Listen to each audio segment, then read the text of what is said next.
글쎄요, 뭐, 저는 선거라는 것은 서로 뭐 때로는 의견이 다르고, 그러긴 하지만, 또 선거 끝나면 어찌됐든 당선된 분을 중심으로 또, 그분이 잘하실 수 있도록 기회도 드려야 되고, 그리고 또 지원도 해드려야 또 그 공동체, 그 사회, 그 나라 전체가 잘 된다고 저는 보거든요. 그래서 좀 물론 뭐 지지했던 사람이 당선이 안 됨으로써 생겨나는 많은 상처들이 있고 그렇긴 하지만 어쨌든 새로운 대통령을 중심으로 저는 새로운 그 국정이 펼쳐질 수 있도록 협력해야 된다 이렇게 저는 생각하고 있고요. 다만 이제 이렇게 그런 어떤 상처를 가진 분들, 특히 문 후보를 지지했던 분들에게 저는 우리 박근혜 대통령께서도 헤아려서 뭔가 치유해드리고 또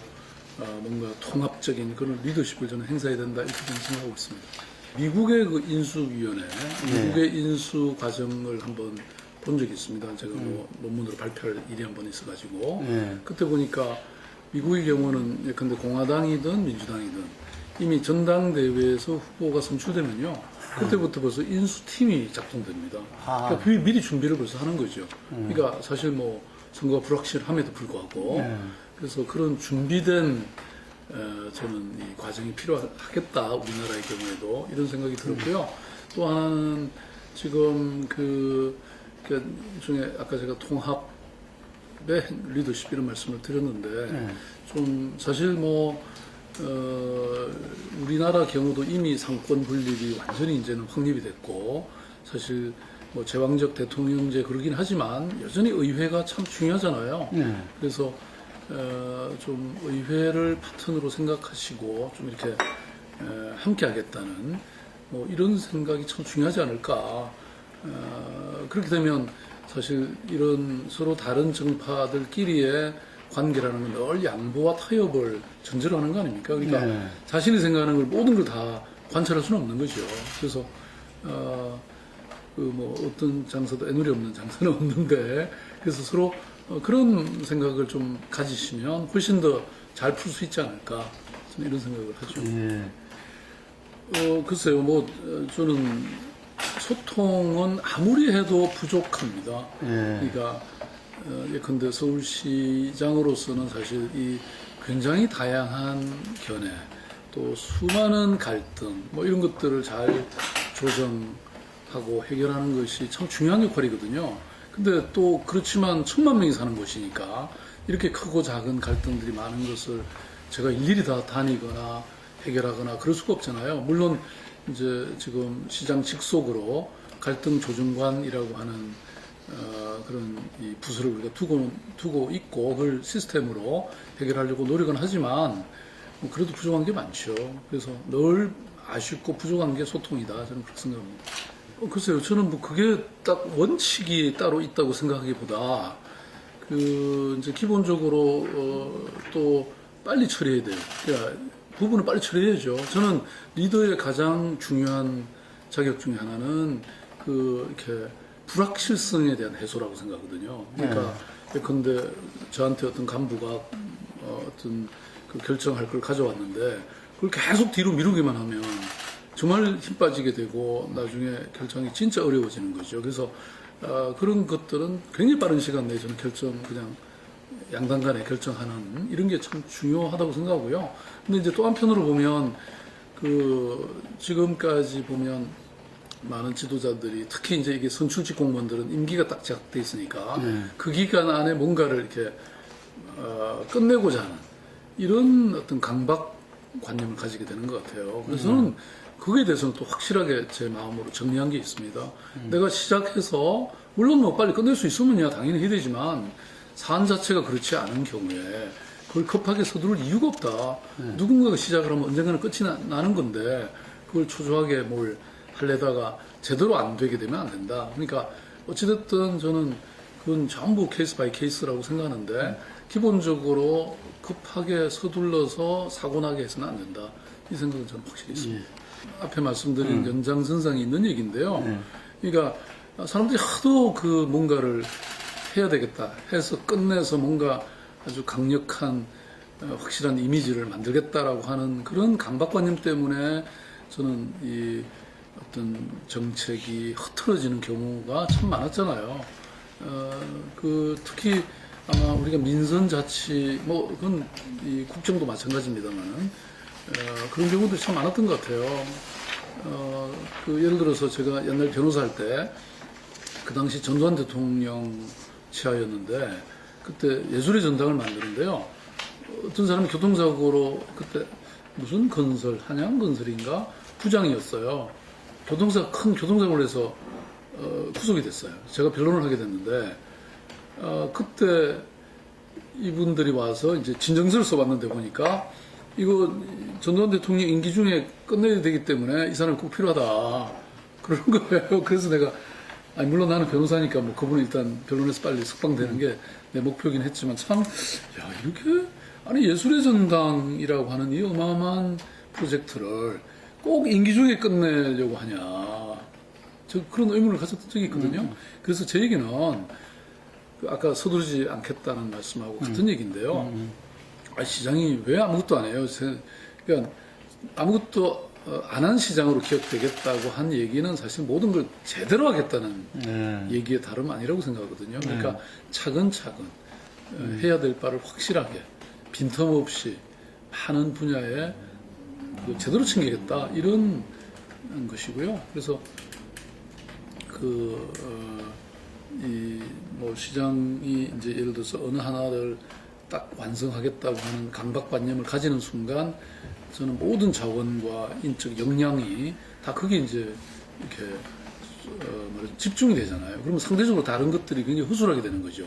그래서 제가 지금 뭐 서울시장이 되고 나서 보면 그러니까 하나하나 이렇게 꼼꼼하게 챙겨야 될 것들이 참 많이 있더라고요. 그래서 저는 뭐 살림꾼 시장으로서 또 제가 이런 얘기도 했는데요. 그러니까 사람들은 막 소낙비 같이 행정을 이렇게 하는 건데 저는 아주 가랑비 행정을 하겠다. 젖는 줄도 모르지만 옷이 다 젖게. 아니면 대지에 그냥 온 이렇게 촉촉히 젖어들어서 만물이 소생하도록 이런 시장이 되겠다. 이렇게 제가 얘기하고 있습니다. 저는 뭐 사실 그게 무슨 어느 측면에 이렇게 지나치게 저는 집중되는 것이 문제라고 생각하거든요. 근데 이제 온라인의 경우는 제가 굉장히 장기가 있습니다. 옛날부터 제가 뭐 나이는 뭐 꼭 그렇지는 않지만 제가 온라인에 관한 한 뭐 20대만큼은 뭐 있지 않나요? 예. 근데 아니 그래서 그쪽은 뭐 평소에 그냥 그렇게 하면 되는데 특히 오프라인은 제가 노력을 좀 많이 해야죠. 그래서 뭐 저희들이 소통에 많은 채널들을 열어두고 있거든요. 뭐 정책 토론회 오늘도 영화에 관한 정책 토론을 하고 왔는데 역시 영화인들 한 80명이 모이니까 우리 서울에서의 영화의 미래가 그냥 딱 한 손에 딱 잡히더라고요. 근데 그러니까 말을 듣는 게 중요하잖아요. 정책 토론회 그다음에 뭐 명예 부시장들도 모셔서 뭐 아무튼 행정에 많은 이런 어떤 시민들의 목소리가 또 각 분야의 목소리가 전달될 수 있도록 이렇게 한다든지 뭐 그다음에 뭐 저기 썬소리단까지 심지어는 만들어가지고 제가 썬소리 열심히 듣겠다. 시정의 여론도 듣고 또 구체적 제안들도 많이 듣겠다. 이런 원칙을 갖고 있죠.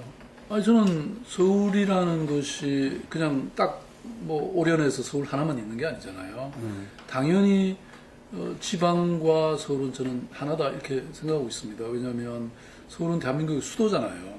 그러니까 많은 것이 모이는 곳이죠. 근데 우리가 예컨대 농업은 없잖아요. 그러면 우리는 농촌에서 생산하는 농산물을 사 먹어야 되는 관계잖아요. 근데 농촌이 없으면 어떻게 도시가 있을 수 있나요?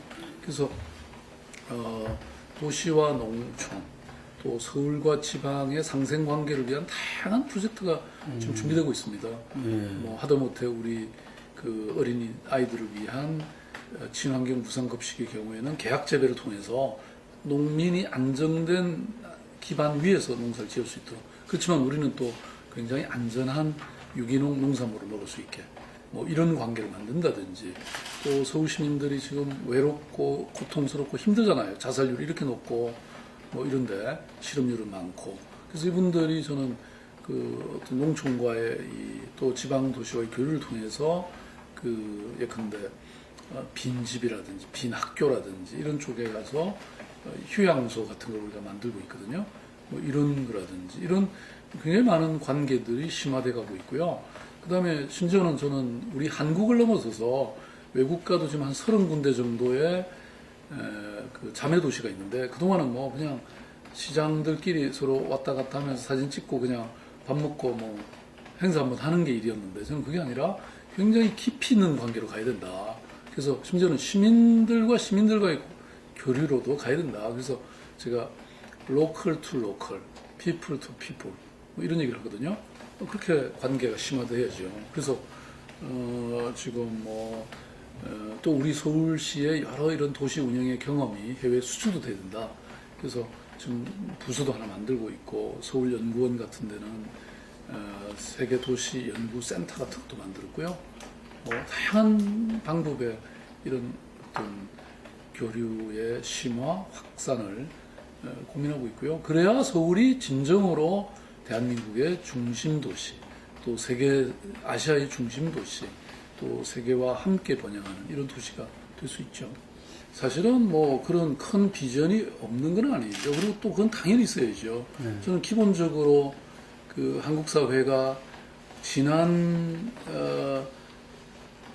우리가 해방된 이후에 일제 강점기로부터 해방된 이후에 오늘날까지 사실은 뭐 오직 성장, 개발, 뭐 GNP 뭐 이런 쪽으로 우리가 노력해 왔잖아요. 근데 이제 그래서 상당히 성공했죠. 그렇지만 또 한편으로 보면 한국 사람들이 너무 지치고 힘들고 고통스러운 상황이 됐잖아요. 그러니까 이렇게 국민소득이 높아지면 당연히 행복할 줄 알았는데 행복하지는 않잖아요. 뭐 무슨 자살률 높죠, 폭력, 특히성 폭력, 또 범죄 높아졌죠. 뭐 이웃 간의 정이 다 끊어졌죠. 도대체 왜 그렇게 아둥바둥 열심히 살아왔냐, 이런 얘기를 이제 누구나 묻게 되는 상황이 된 거예요. 그래서 저는 그 답은 바로 삶의 질이고 어떤 행복이고, 개인의 행복이고, 그 다음에 사소함이고, 인간적인 사회고, 그리고 공동체고, 쉼과 휴식과 이런 안녕인 것이죠. 이런 불안한 사회에서. 그래서 저는 이런 큰 변화가 지금 이 서울시정 속에서 지금 크게 벌어지고 있는 거죠. 이거는 뭐 아마 거대한 변화이죠. 사람들은 잘 못 느끼고 있을지 몰라도 지금 예컨대 예산의 거의 30%가 복지에 쓰여지고 있잖아요. 이건 중앙정부도 지금 뭐 아직 그렇게 못 쓰고 있는 것인데, 아무튼 이런 것들이 저는 그런 큰 흐름을 반영한다고 생각하고요. 근데 저는 이제 큰 숲을 아무리 본다 하더라도 또 구체적인 나무를 보지 않으면 그 숲을 제대로 그릴 수 없다고 생각해요. 그래서 이런 큰 비전, 마스터 플랜이 있는 동시에 저는 그것이 추진되는 것이 아주 꼼꼼하게 챙겨져야 된다.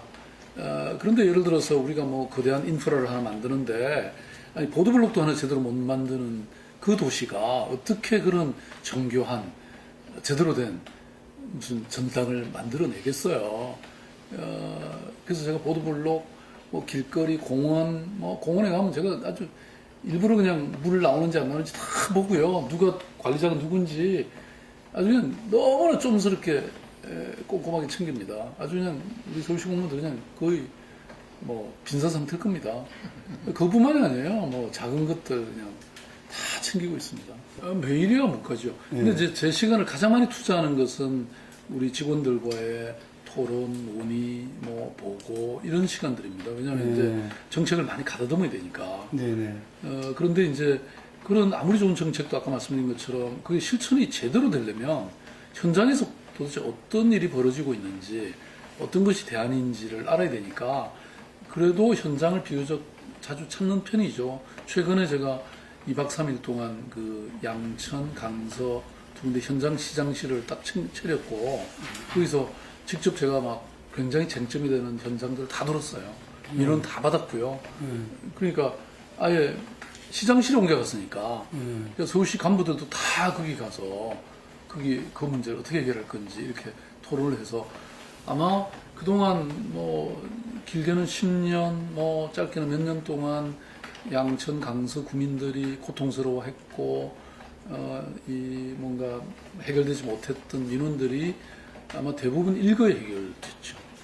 말씀하신 거를 너무 점잖게 말씀해 주셨는데요. 사실은 그러니까 어떤 정당 정치와 시민 정치 사이에 일부 긴장이 없는 건 아니죠. 예. 왜냐하면 시민 정치는 대체로 이제 직접 민주주의 같은 이런 성격이 있기 때문에 그래서 우리 시의원님들도 예를 들어서 아니 박 시장은 막 시민들과는 소통을 너무 잘하는데 왜 우리하고는 잘 안 하냐 이런 사실 좀 그 뭐랄까 비판 아닌 비판도 있었는데요. 아니 저는 뭐 그거에 대해서는 물론 시의원님들은 공식적으로 시민들을 대표해서 시정을 감시하는 분들이니까 당연히 자주 뵙고 또 말씀을 열심히 들어야 된다고 생각해요. 그럼 뭐 그분들 말씀 맞고요. 근데 이제 또 동시에 그 아까도 말씀드린 것처럼 저희들이 좋은 정책을 만들어내고 그것이 실효성 있게 하기 위해서는 늘 현장의 시민들을 만나야 되고 또 동시에 뭐 또 가서 현장에서 만나는 게 늘 또 한계가 있기 때문에 제도화시켜서 그런 시민들의 목소리가 늘 이렇게 시장의 핵심부에 이렇게 깊숙이 전달될 수 있도록 만들어야 된다고 보거든요. 그래서 그 아까 소통의 여러 시스템도 만들었지만 동시에 또 많은 위원회들이라든지 또는 정책을 하나 만든다 하더라도 그 정책이 과연 현실성이 있는 건지 현실에 기반한 것인지를 끊임없이 그 분야의 전문가 또 그 분야의 시민단체 또 그 분야의 뭐 이런 주민들로부터 끊임없이 확인하고 검증받는 이런 과정을 제가 설계해 놓고 있죠. 그래서 그걸 제가 서울 스타일이다. 이 뭐죠? 저 강남 스타일이 아니고 서울 스타일이다 이렇게 말씀드리고 있는데요. 저는 그것은 그만큼 이런 거버넌스 시스템이 말하자면 우리 사회가 그만큼 집단 지성의 시대로 가고 있잖아요.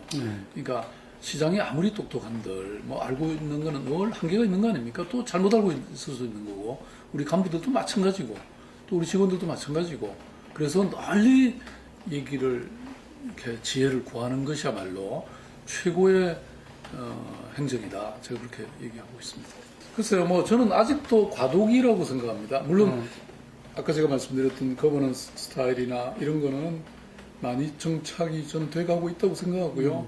그런데 이제 사실은 이제 이 공무원의 어떤 기본 스타일이라는 게 뭐 이런 어떤 창조적이고 혁신적인 이런 것들을 하기보다는 굉장히 안정되고 안전한 길을 따라가는 것이잖아요. 근데 그거는 뭐 저는 또 어찌 보면 당연한 일이고 그래서 그런 어떤 안전 위주의 또 안정 중심의 이런 그 관료 시스템은 저는 보장받고 존중받아야 된다고 생각하거든요. 근데 이제 동시에 또 변화도 필요하기 때문에 그런 어떤 일종의 투트랙이라 그럴까 이런 쪽으로 저는 갈 수밖에 없다고 보고요. 근데 특히 변화를 제가 강조하면 아무래도 공무원들은 좀 힘들어지죠. 그래서 아마 지금 좀 힘든 상황에 있을 거고 특히 이제 제가 오고 나서 아까 그렇게 꼼꼼하게 막 현장을 챙기다 보니까 다들 일이 좀 많아지고 좀 힘들다는 아우성이 있지 않을까 그렇게 생각하는데 뭐 그래도 뭐 또 이렇게 신나게 하면 그런 게 아무리 좀 힘들더라도 어떤 팀워크 같은 게 갖춰지고 그러면 괜찮아지지 않을까 이렇게 생각합니다. 아니 그런 건 아니고요. 제가 이제 어차피 보궐선거로 들어왔으니까 조금은 짧잖아요. 네. 그래서 한 번 정도는 더 하는 것이 어떤가 이런 생각을 말씀드린 것인데 그게 거의 지금 정론화돼 버려 갖고 뭐 그런데 이게 다 시민들이 뽑아 주셔야지 가능한 일이죠. 이제 사실 제가 A형입니다.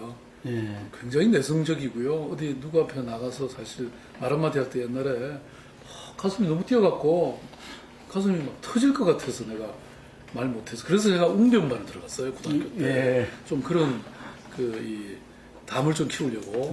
근데 그게 쉽지는 않더라고요. 근데 올해 이제 이렇게 하다 보니까 좀 바뀌긴 했는데요. 그러니까 근데 이제 제가 왜 그동안 사실 뭐 공직에 나오라고 하는 수많은 요구나 그런 유혹에도 불구하고 그다음 계속 안 나왔잖아요. 그렇죠. 그리고 이제 서울시장이 됐는데 그 되는 과정에서 제가 어떤 역사와 시대의 요구, 어떤 자신이 원하는 대로 살 수 없는 이런 뭔가 운명 같은 걸 느꼈죠. 네. 예, 그래서 지금은 오히려 굉장히 이제 뭐 그러고 나서는 마음이 좀 많이 편해졌고요. 그래서 이렇게 사람들 앞에 선다는 것, 지도자가 된다는 것, 리더가 된다는 것이 뭐 본인이 꼭 원해서가 아니라 그렇게 요구하면 어쩔 수 없이 그 역할을 감당해야 된다는 것, 뭐 이런 생각을 이제 하게 돼서요. 상대적으로 지금은 뭐 그리고 또 제가 이제 살아온 삶 자체가 굉장히 공적이었잖아요. 뭐 물론 어떤 공공기관의 어떤 공무원으로서 일한 건 아니지만 사실상 공무원이나 다름없이 제가 뭐 시민운동을 해왔으니까 시민운동이라는 게 사실은 그것도 공공의 영역이라고 말할 수 있거든요. 어찌 보면 더 공공적이라고도 볼 수 있죠.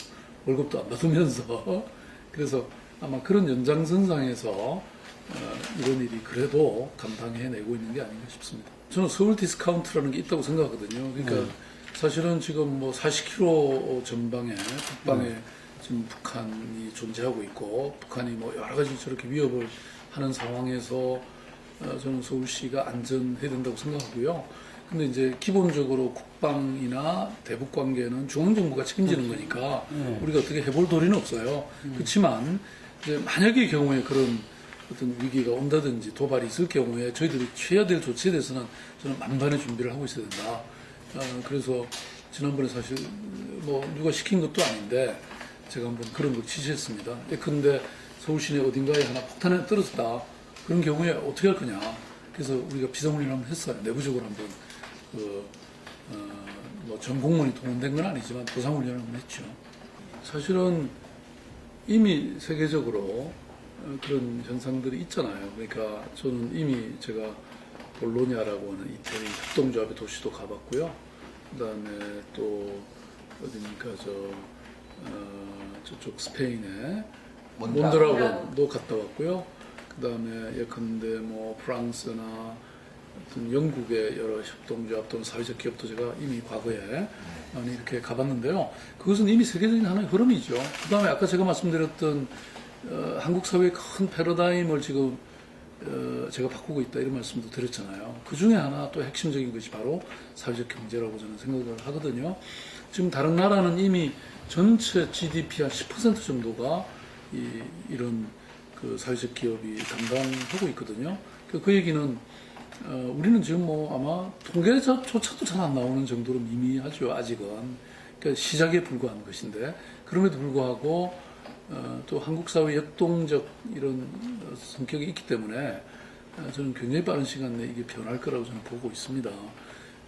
그래서 지금까지 아까 제가 정리했던 이런 경쟁이 사회의 어떤 발전의 원리가 돼 있던 시대에서 지금은 협동이라고 하는 것이 그 철학의 기저가 돼서 사회가 발전해 나가는 그런 단계로 저는 바뀌고 있다고 생각하거든요. 그러니까 우리가 교육도 지금 예컨대 북유럽 같은 경우는 경쟁보다는 협력을 가르치잖아요. 그렇죠. 네? 그렇지만 우리 한국은 경쟁을 먼저 가르치잖아요. 근데 경쟁도 물론 사회 발전하는데 중요한 원리가 되긴 하지만 저는 그것이 가져오는 지금 이른바 신자유주의적인 여러 폐해들을 지금 또 부의 집중, 그죠? 또 뭐 이런 어떤 그 사회적 취약계층의 어려움, 빈부 갈등 뭐 이런 것들이 계속 생겨나고 있잖아요. 근데 협동조합, 사회적 기업, 마을 기업, 마을 공동체 이런 것들은 얼마든지 협동에 의해서도 선진적인 경제를 달성할 수 있다는 걸 보여주고 있잖아요.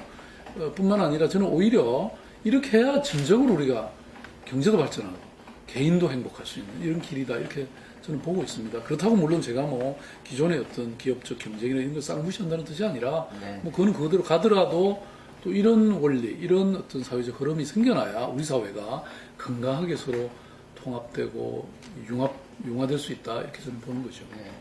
비장의 무기가 있죠. 예. 그걸 지금까지 엄청 쏟아냈죠. 그러니까 예를 들어서 이제 어딥니까 은평에 옛날 그 질병관리본부 자리에 가시면 그런 단체들이 다 모여 있습니다.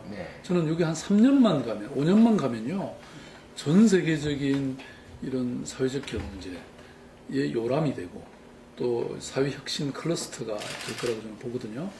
그래서 지금 우리 세계에서 지금 가장 이름을 날리는 사회 혁신가라고 할 수 있는 그 제프 몰간이라는 사람이 있습니다. 저 영국의 영 파운데이션의 상임이사 있다가 지금 네스타라는 곳으로 가 있는데 그 사람이 지금 서울시가 부러워 죽겠다고 막 전 세계를 다니면서 말하고 있대요.